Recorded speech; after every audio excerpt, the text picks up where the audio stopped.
Humigit kumulang 500 pamilyang nawalan ng tirahan sa malaking sunog sa Cainta, Rizal. Hirap ang mga bombero na mapasok ang lugar dahil sa makitid na daan. Malakas din ang ihip ng hangin kaya mabilis na kumalat ang apoy. At live mula sa Cainta, Rizal, saksi si Chino Gaston. Chino? Igan Vicky, umabot sa Task Force Alpha ang sunog na tumama dito sa Barangay San Andres sa Cainta, Rizal na nagsimula kaninang alas 4 ng hapon. Nilamon ng apoy ang higit kumulang 200 bahay dito sa Barangay San Andres sa Cainta, Rizal. Nasa tabi man ng ilog, mala impyerno pa rin ang apoy na tumupok sa mga bahay.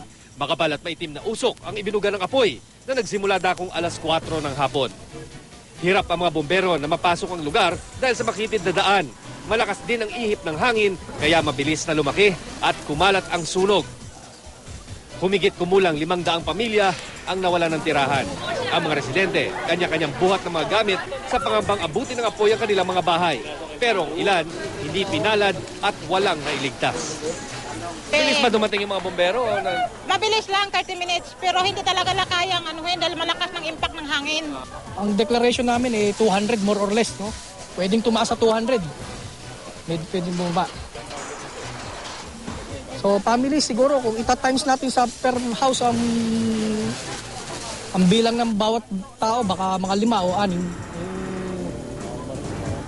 500 families more or less.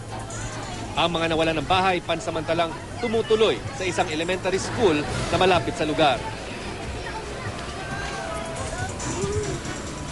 Igan Vicky, yung batay na rin sa mga nakausap nating mga opisyal ng barangay dito sa Barangay San Andres ay higit na kailangan daw ngayon ng mga tao sa evacuation centers ang mga gamit panangga sa lamig na ating nararanasan ngayong taglamig dito sa Metro Manila.